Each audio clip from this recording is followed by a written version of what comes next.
The Battle of Stalingrad is considered one of the most epic battles of World War II. Stalingrad is one of the largest land campaigns in human history, and when viewed through the lens of the U.S. Army's operational framework and doctrine on offense and defense, it provides rich opportunity for professional discourse at every level. At the strategic level, operations leading to and including the fighting at Stalingrad raise questions about whether the Germans identified and maintained the right objective.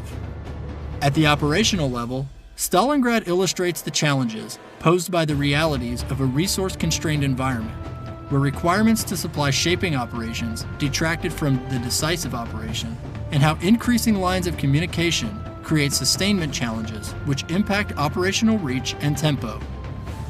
At the tactical level, Stalingrad demonstrates the extreme brutality of the urban environment during large-scale combat, the importance of decentralized execution and a premium on junior leader initiative, as well as rapid, small unit innovation. Many predict future warfare will inevitably feature complex fighting in dense urban environments. If this is the case, the lessons learned from Stalingrad and current doctrine for urban combat provide warning, education, and guidance for those who order forces into cities, for the leaders who plan the operations, and for the soldiers who may pay the ultimate price. The Stalingrad Campaign Overview covers Case Blau in 1942. It will discuss the final advance to Stalingrad and how the city became the major German objective of the 1942 campaign. The overview will examine the struggle for Stalingrad itself, noting major combat actions across the city. Finally, this program briefly covers the major Soviet offensive, Operation Uranus, which encircled and destroyed the German 6th Army in Stalingrad.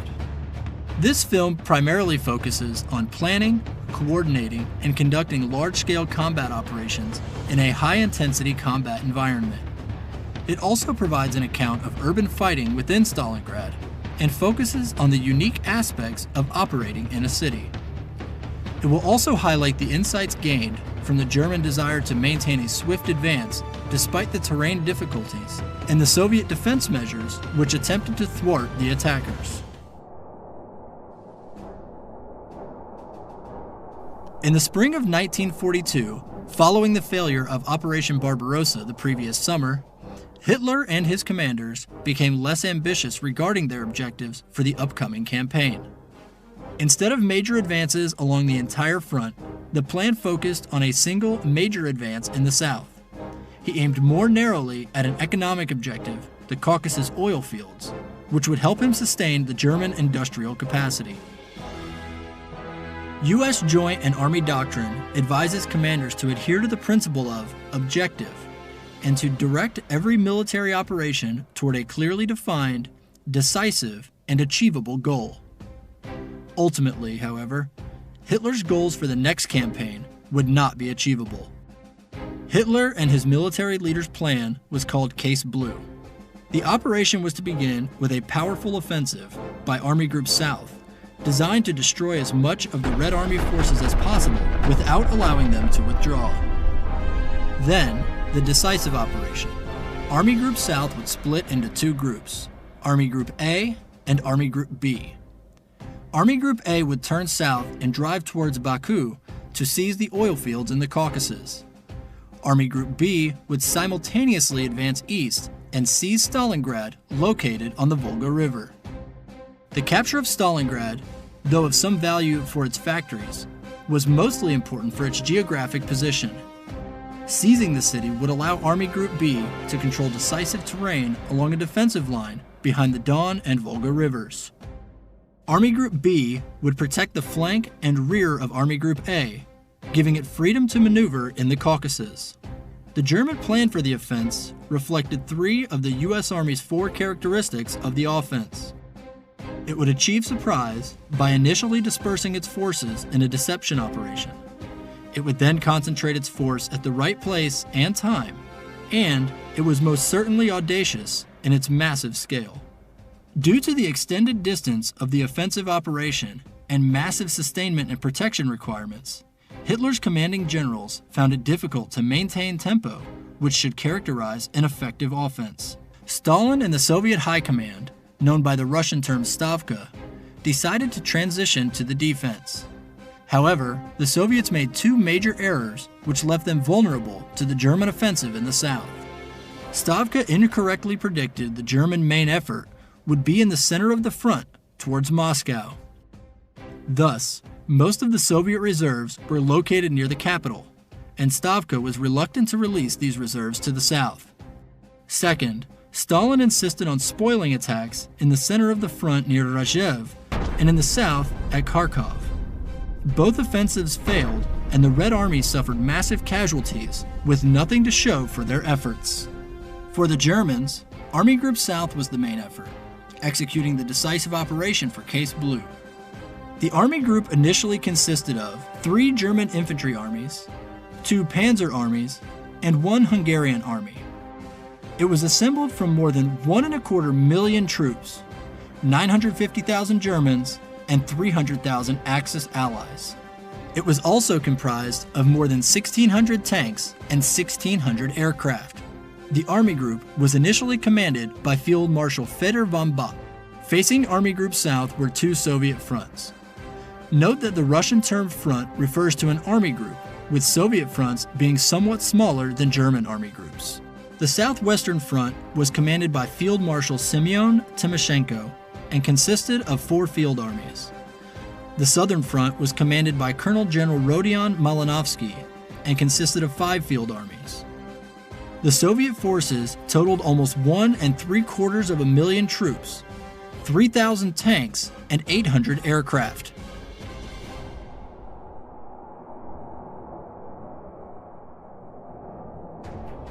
Army Group South opened its offensive on 28 June and achieved some impressive advances.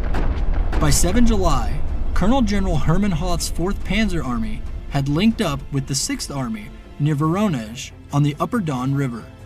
2 days later, Army Group South was redesignated Army Group B, and Field Marshal Wilhelm List's Army Group A, consisting of the 1st Panzer and 17th Armies, was activated to begin its offensive into the Caucasus. The Russians believed this southern offensive in Ukraine was a supporting effort, and the main German offensive would still be in the center toward Moscow. Thus, the Soviets poured reinforcements into the fight for Voronezh, but were hesitant to send reinforcements further south.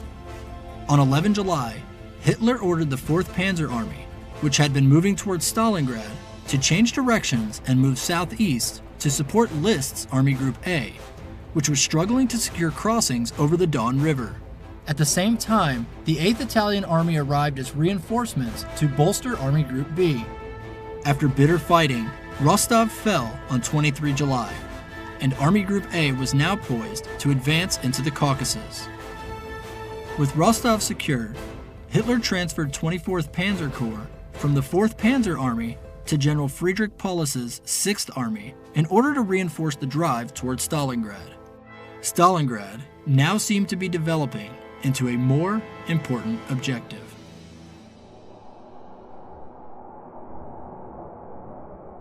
The offensive of List's Army Group A into the Caucasus region received its own codename, Operation Edelweiss. Its objectives were oil fields and refineries at Maykop, Grozny, and Baku. This offensive faced significant challenges to include a long, tenuous supply line which stretched across more than 1,000 kilometers of a high-plains salt desert and the Caucasus mountain range, with peaks above 5,600 meters. List faced many challenges with Operation Edelweiss, mainly of which would be the allocation of combat power across his incredibly long lines of communications. He needed to simultaneously secure his supply routes to thwart attacks by insurgents, allocate enough strength on his flanks to prevent Soviet counterattacks, all while still maintaining enough soldiers and machines for his main effort to seize the oil fields. Facing Army Group A was Marshal Semyon Budionny's newly created North Caucasus Front. Army Group A's advance began on 25 July. By 30 July, Army Group A had crossed the Don and was making good progress toward the Caucasus. That same day, Hitler detached the bulk of Hoth's 4th Panzer Army from List's Army Group and transferred it back to Army Group B under the command of Colonel General Maximilian von Weichs. Hoth's Panzer Army was to turn northeast towards Stalingrad and assist Paulus and his 6th Army in taking the city. With the detachment of Hoth's army, List received the ill-equipped 4th Romanian Army as reinforcements. List tried to continue his exploitation with far less forces than he had hoped. He directed 1st Panzer and 17th Armies to advance south toward Maikop and Krasnodar. By 10 August, Army Group A had seized the Maikop oil fields, but the Soviets had burned most of the storage facilities and destroyed the well equipment. With supply lines stretched to the breaking point and units strewn across the Caucasus mountain range, Army Group A became bogged down. The German struggle to adequately allocate combat power illustrates the importance and difficulty in applying U.S. Army doctrine regarding operational reach and culmination point. Operational reach is the distance and duration across which a force can successfully employ military capabilities. Extending operational reach is a major concern for commanders throughout the duration of an operation. The limit of a unit's operational reach is its culminating point. It was not until 10 September that the Soviet stronghold of Novorossiysk was captured. List also tried to reinvigorate his group's offensive further south, but the Germans were unable to take Grozny, and they were never able to threaten the faraway Baku. Annoyed at the slow progress, Hitler fired List and took personal command of Army Group A. As Army Group A's offensive was culminating in the Caucasus, the capture of Stalingrad began to take on a greater importance as the new main German objective. There were certainly valid reasons for wanting to seize the city. As mentioned earlier, it had some economic value and a key location on the Volga. Perhaps even more critical, the psychological value of the city named after Stalin himself loomed as a major influence on German decisions, which ultimately committed 6th Army to seizing the city. Also, as the Caucasus goals became more unattainable, Stalingrad became an alternate way to achieve victory in the 1942 campaign.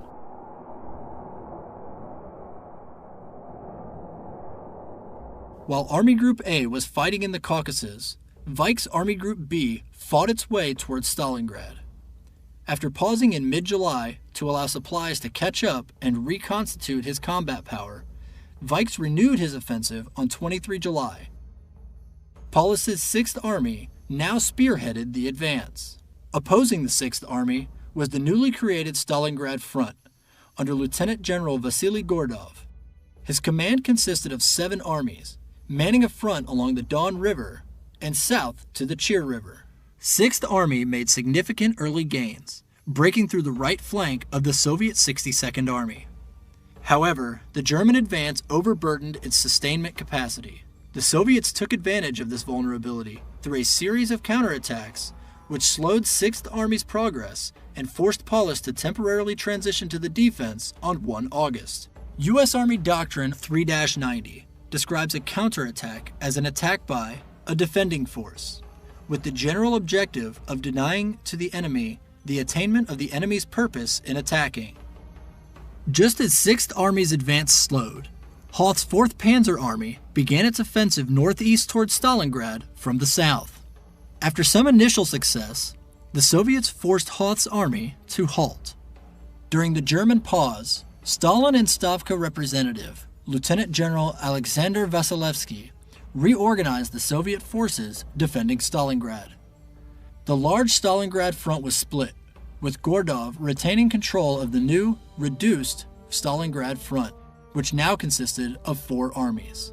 To the south, Colonel General Andrei Yermenko took command of the newly created Southeastern Front, consisting of 3 armies which had belonged to the old Stalingrad front. By 7 August, the German supply situation had somewhat improved, and Paulus's 6th Army launched new attacks on the Soviet forces in the Don Bend. Late that night, a German double envelopment met near Kalach and isolated a large part of the Soviet 62nd Army. Over the next 3 days, several Soviet divisions were destroyed. However, others survived and escaped to the east side of the Don. Paulus now faced a difficult choice. He could maintain the tempo of his offensive and advance directly east to Stalingrad, or he could continue fighting in the Don River Bend to destroy the remaining Soviet forces. By advancing, he could maintain his tempo and limit Soviet defensive preparation in Stalingrad. This, however, would leave significant Soviet forces available to attack his lines of communication. U.S. Army doctrine on risk provides insight into Paulus's decision. Field Manual 3-0 states, "When commanders accept risk in large-scale ground combat operations, they create opportunities to seize, retain, and exploit the initiative and achieve decisive results. Commanders balance the tension between protecting the force and accepting risks in order to achieve military objectives. Experienced commanders balance audacity and imagination with risk and uncertainty." Paulus chose to protect his supply lines and finish the destruction of Soviet forces on his northern flank. However, this pause gave the Soviet forces a chance to prepare their defense of the city.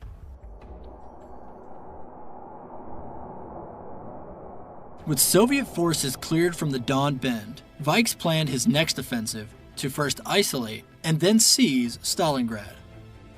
Paulus' 6th Army was to establish a bridgehead over the Don near Verdiachi with 51st Corps. Then, 14th Panzer Corps would pass through the bridgehead and attack along the high ground north of the Orlovka and Machetka rivers to the west bank of the Volga, north of Stalingrad. Hoth's 4th Panzer Army was to attack towards the north and east with the aim of reaching the Volga through the southern suburbs of Stalingrad. By this time, it was clear to the Soviet leadership that a southern offensive was the main German effort. Stavka now sent troops to reinforce both the Stalingrad front and southeastern front, hoping to build a viable linear defense and even launch spoiling attacks. However, the German offensive was launched before the Soviets could mount any serious offensives. Hoth's assault began on 20 August, and Paulus' attack began the next day. By 22 August, Hoth had forced the Soviets to retreat to the northeast to a new line, and finally, Polish troops had established a solid bridgehead across the Don River. At daybreak on 23 August, 6th Army's spearhead, the 14th Panzer Corps, under Colonel General Hans Valentin Hube, initiated their advance from the Verdiachi bridgehead and displaced the 62nd Army. At the same time, the Luftwaffe began a series of massive airstrikes against the city. The lead elements of Hube's 14th Panzer Corps opted to move as rapidly as possible, assuming risk without protecting their flanks, and they reached the Volga north of the village of Rynok that evening. The 16th Panzer Division historian gave his account of seeing the Volga for the first time. And then the first tank stood at the high western bank of the Volga. The wide, dark river was flowing still and majestic, carrying barges in tow downriver, and on the other side, the Asian steppe spread out into infinity. Although the Germans had reached the Volga, 6th Army's long northern flank was vulnerable. The Soviet Stalingrad front saw this vulnerability and decided to exploit it by attacking the German northern flank over the next several days. The attacks were costly and did not penetrate the German line, but they prevented 6th Army from diverting combat power to the main effort. The integration of counterattacks is one of the U.S. Army's characteristics of the defense. Defending forces seek to disrupt attacks by employing actions that desynchronize the enemy's forces' preparations. They counterattack to deny the enemy force the ability to exploit. Simultaneously, while the 6th Army advanced to the Volga, Hoth's 4th Panzer Army resumed its offensive, but due to fierce Soviet resistance, it was forced to temporarily transition to the defense. On 29 August, Hoth renewed the attack and advanced almost 20 kilometers to the north. The German advance forced Soviet General Yermenko to order the 62nd and 64th Armies to withdraw to new defensive lines near Stalingrad. Hoth now had a chance to cut off the Soviet retreat by driving due north, but instead, 24th Panzer Division turned east toward the southern suburbs. The Germans now faced a major struggle to capture the city of Stalingrad itself. From 3 to 12 September, the Germans tightened the cordon around the city and began clearing the suburbs to the west of the urban area. Vikes planned for Hube's 14th Panzer Corps to attack Stalingrad from the north, while 51st Corps, commanded by Lieutenant General Walter von Seydlitz-Kurzbach, was to advance into the city from the northwest and west. However, Soviet attacks in the Kotluban region prevented Huba's 14th Panzer Corps from participating in the advance on Stalingrad. Therefore, Paulus reinforced Seydlitz's 51st Corps with a division from the German 8th Corps along the Don. 51st Corps then slowly fought its way into the western suburbs of the city. This reinforcement from the 8th Corps was the beginning of a continuing pattern. As the fight for the city ground down German units, Paulus and Vikes reallocated combat power from the flanks of the 6th Army to support the decisive operation. South of the city, both sides fought for the suburbs. On 9 September, 4th Panzer Army's 48th Panzer Corps, under Lieutenant General Werner Kempf, made slow but steady gains. Later that day, 29th Motorized Division became the first German unit to reach the Volga on the southern side of the city.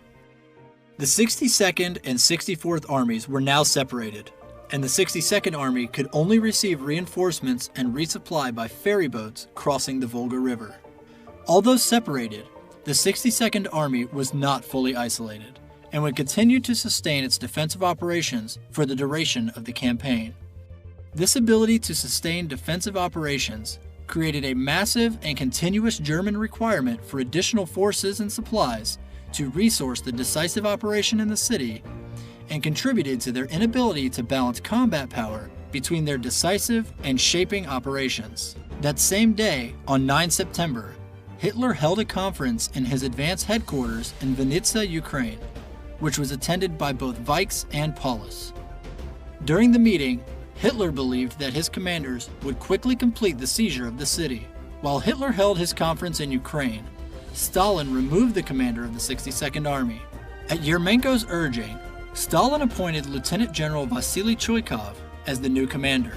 Choykov was unable to reach the 62nd Army headquarters on the summit of Mamayev Kurgan in the center of the city until 3 days later on the evening of 12 September, the night before the first major German effort to take the city.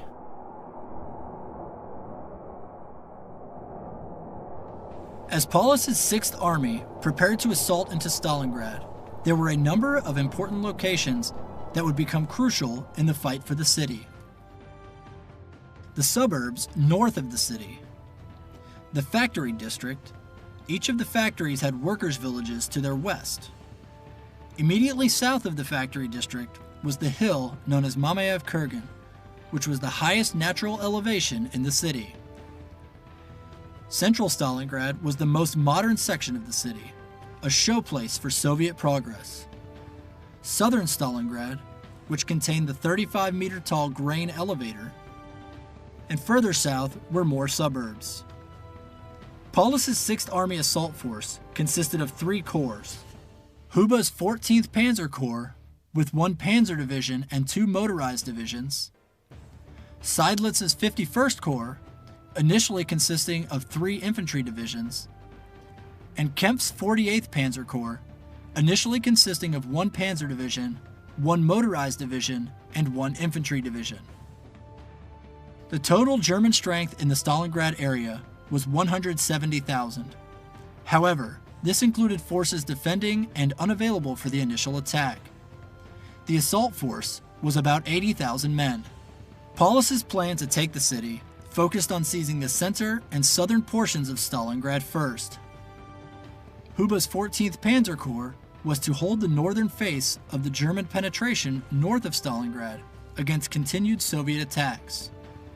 Seydlitz's 51st Corps was to advance from the northwest to the southeast through the Red October workers' villages and seize Mamayev Kurgan, and also advance to Stalingrad's city center with the goal of taking Railroad Station No. 1. Kempf's 48th Panzer Corps was instructed to advance east and northeast, clearing southern Stalingrad. On the Soviet side, Choykov's 62nd Army was an ad hoc force of untested reinforcements and several older units which had been decimated in earlier fighting. Choykov had no subordinate headquarters between his army and the 18 divisions, brigades, and regiments that were his subordinate commands. Prior to the initial assaults on the city, 62nd Army's strength was about 54,000 men on 13 September, and it had about 100 tanks, distributed in small groups throughout the front. U.S. Army doctrine advises leaders to assess relative combat power during planning. This involves making a rough estimate of force ratios of maneuver units 2 levels below their echelon. Planners then compare friendly strengths against enemy weaknesses, and vice versa, for each element of combat power. During the attack, the minimum historic planning ratio is 3-to-1.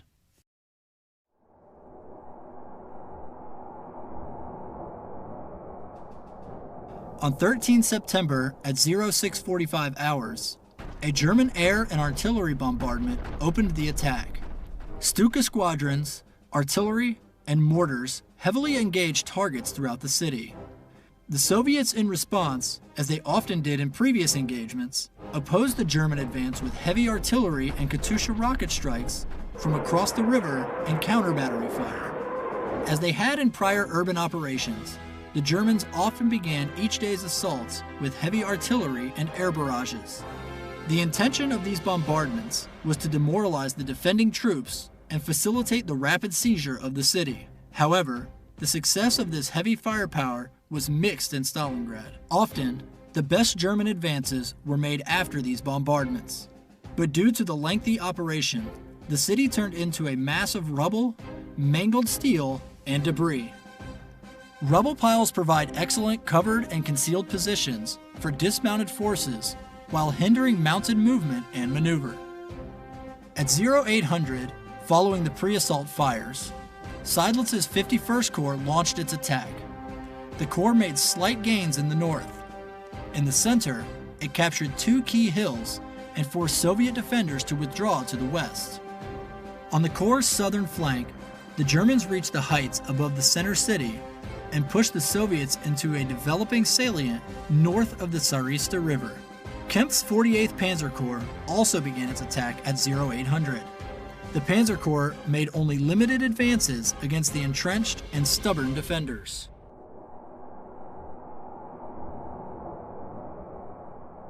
The German 6th Army focused its attacks on southern and central Stalingrad for the next 2 weeks.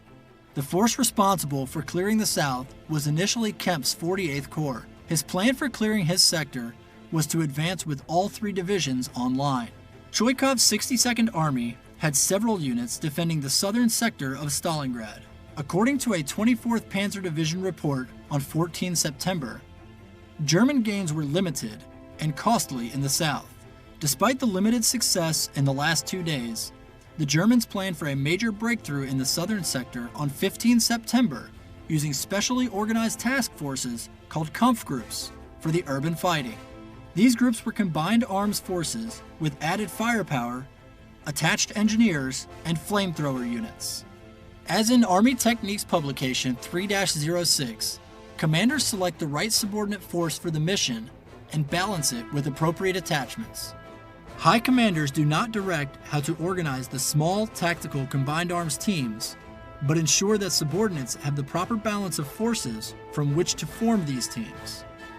The attack began at 0330 hours, and by mid-afternoon, the Germans had reached the area just west of Railroad Station No. 2. After a quick but harsh fight, the Germans captured the railway station later that afternoon. The group then left a small force behind to defend the station, while the main body resumed its northern advance. During their advance, the German Kampfgruppe could not help but notice the massive towering structure of the grain elevator, and were amazed at how the building dominated the terrain in this area. From 16 to 17 September, part of the 48th Panzer Corps turned its attention to reducing the pocket of Soviet troops west of the railroad line, while other divisions focused on the fight for the grain elevator. The Germans broke Soviet resistance in southern Stalingrad from 19 to 21 September, finally clearing the grain elevator. By 23 September, the Germans cleared the last Soviet resistance south of the Tsarista River.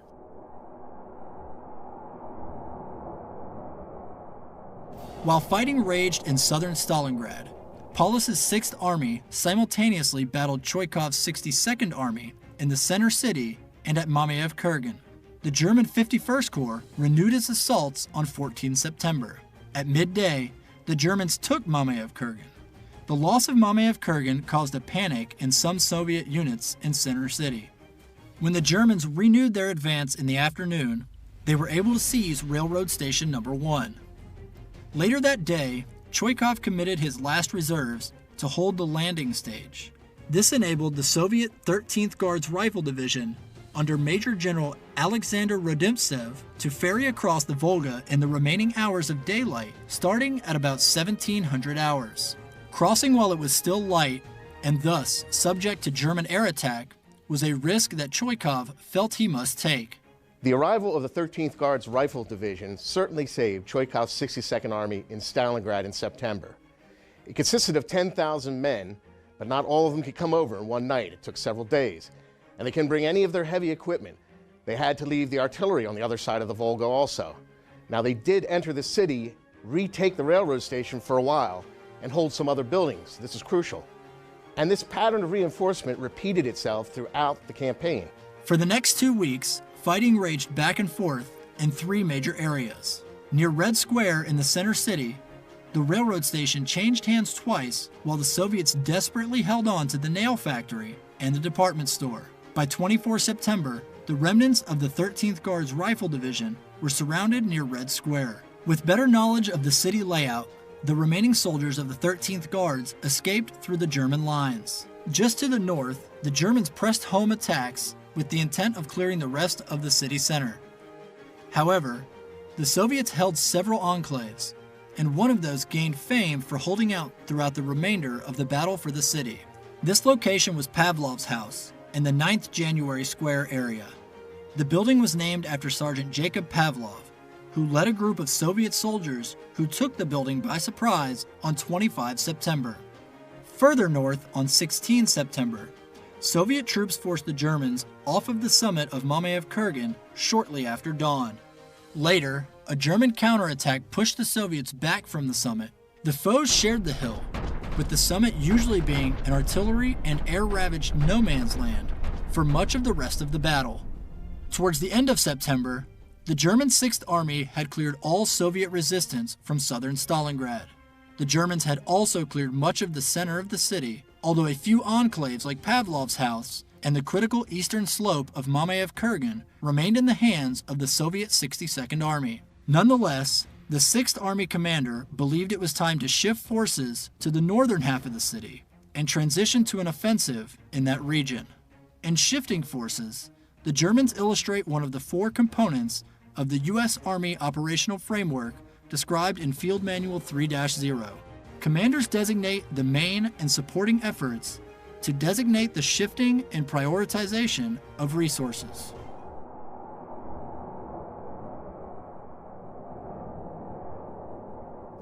The 6th Army planned for its offensive on the northern sector of Stalingrad to begin on 27 September. Paulus believed that 6th Army needed to clear the workers' villages to the west of the factories before moving on to the 3 main factory complexes. Paulus assigned Seydlitz's 51st Corps as the 6th Army's main effort for clearing the workers' villages, and later, the factories themselves. At 10:30 on 27 September, following 2 hours of artillery and aerial bombardment, 51st Corps began its advance on the workers' village. In the north, elements of Seydlitz's Corps pushed the Soviets back on the south side of the Machetka River and entered into the area north of the Upper Barakati workers' village. To the south, task-organized Kampf groups captured part of the Upper Red October workers' village. However, German units even further south encountered heavy resistance and were stopped after minimal gains near Mamayev-Kurgan. The Germans paused in the workers' village area. While there, forces cleared the Soviet resistance in the Orlovka salient. Then, the Germans reopened their offensive on the villages on 3 October. Elements of the German 51st Corps advanced through the Barakati workers' village and captured the Silicate factory. Other Corps units advanced just west of the tractor factory village and in the other village districts, making small gains. However, Choikov received a fresh division from the east side of the Volga, and the Red troops halted the German advance the next day. The Germans had cleared much of the workers' villages, but on the evening of 4 October, Seydlitz informed Paulus that due to overwhelming losses of men and equipment, his corps could no longer engage in offensive operations. The Germans entered into a pause in offensive operations for a full 10 days until 14 October in order to regroup and resupply. U.S. Army Field Manual 3-90-1 describes what the Germans experienced. Usually, offensive actions lose momentum when friendly forces encounter heavily defended areas that cannot be bypassed. They also reach a culminating point when the resupply of fuel, ammunition, and other supplies fails to keep up with expenditures. Soldiers become physically exhausted, casualties and equipment losses mount, and repairs and replacements do not keep pace with damage and losses. In some cases, the unit can regain its momentum, but this only happens after difficult fighting or an operational pause. During the lull, Vikes reinforced the 6th Army at Stalingrad with 2 divisions from units outside of the city. Even with these reinforcements, Paulus was attacking with units which had suffered devastating losses in the overall campaign, and in particular in the fight for the city. The divisions of 51st Corps, which had already been engaged in the city fight, were only able to field 1,700 to 2,100 soldiers out of an authorized strength of 4,500 to 6,300. 24th Panzer Division was down to 20 to 30 tanks out of 103 authorized. The Reinforcing Infantry Division was only slightly better off with just over 4,000 men, while the newly assigned Panzer Division added 35 to 45 tanks. Choikov's 62nd Army had also suffered enormous losses. For the upcoming factory fight, his divisions averaged about 3,000 men each out of an authorized strength of 10,500. He had about 40 tanks to use in the factory defense, almost all of which were light tanks. Counting on his reinforcements, Paulus was ready to enter what he hoped would be the final phase of his attack on Stalingrad. Once again, the 51st Corps was the main effort. It was to attack northeast through the lower tractor factory village into the factory and to the Machetka and Volga rivers. The German offensive began on 14 October at 0730 hours. By early afternoon, the Germans had advanced deep into the tractor factory complex. Fighting continued throughout the night and into the morning hours of 15 October, with the Germans clearing the remainder of the factory complex by the end of 15 October.